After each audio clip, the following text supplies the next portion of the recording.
നമ്മുടെ വീടുകളിൽ കുടിൽ തൊട്ട് കൊട്ടാരം വരെ എവിടെയും ലഭിക്കുന്ന ഒരു പദാർത്ഥമാണ് കറിയുപ്പ്. വില കുറവാണെങ്കിലും അതിൻ്റെ ഉപയോഗം വളരെ കൂടുതലാണ്.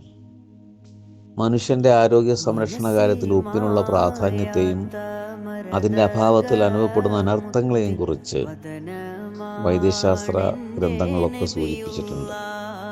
മുത്തനബി സല്ലല്ലാഹു അലൈഹി വസല്ലമയുടെ കൽപ്പനയിൽ ഭക്ഷണം തുടങ്ങുന്നതിനും അവസാനിപ്പിക്കുന്ന ഉപ്പ് കൊണ്ടായിരിക്കണമെന്ന് പറഞ്ഞിട്ടുണ്ട്. നമ്മൾ ശീലിക്കാത്തൊരു രീതിയാണ്.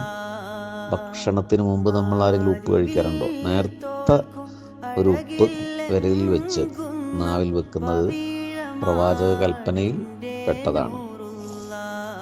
വാദം, പിത്തം, കഫം, രക്തദൂഷ്യം ആൻഡ് ബ്ലാഡറിലുള്ള രോഗങ്ങൾ, അതായത് ആമാശയ രോഗങ്ങൾ, തരിപ്പ്, നീർദോഷങ്ങൾ, മുറിവുകൾ എന്നിങ്ങനെ അനേക രോഗങ്ങൾക്ക് പ്രതിവിധിയാണ് ഉപ്പ്.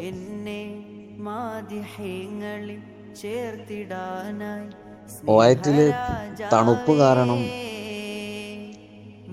കൂടുതലായി അല്ലെങ്കിൽ തണുപ്പ് കാരം കൂടുതലായി അനുഭവപ്പെടുന്ന സന്ദർഭങ്ങളിൽ മുത്തനബി സല്ലല്ലാഹു അലൈഹി വസല്ലമ വെള്ളരിക്ക ഉപ്പിൽ തൊട്ട് കഴിക്കാറുണ്ടായിരുന്നുവെന്ന് അബൂ നഈം റളിയല്ലാഹു അൻഹു ഉദ്ധരിക്കുന്നുണ്ട്.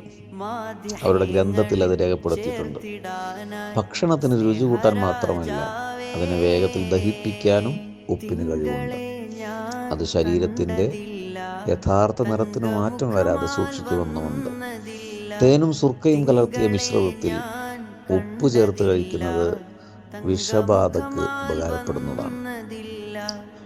കല്ലുപ്പാണ് ഈ പറഞ്ഞത്. നമ്മൾ പാക്കറ്റിൽ കിട്ടുന്ന പൗഡർ പോലെയുള്ള ഉപ്പുകൾ പലപ്പോഴും കെമിക്കൽ കൂട്ടാൻ സാധ്യതയുള്ളത് കൊണ്ട് അത് പരമാവധി ഉപേക്ഷിക്കുകയാണ് നല്ലത്.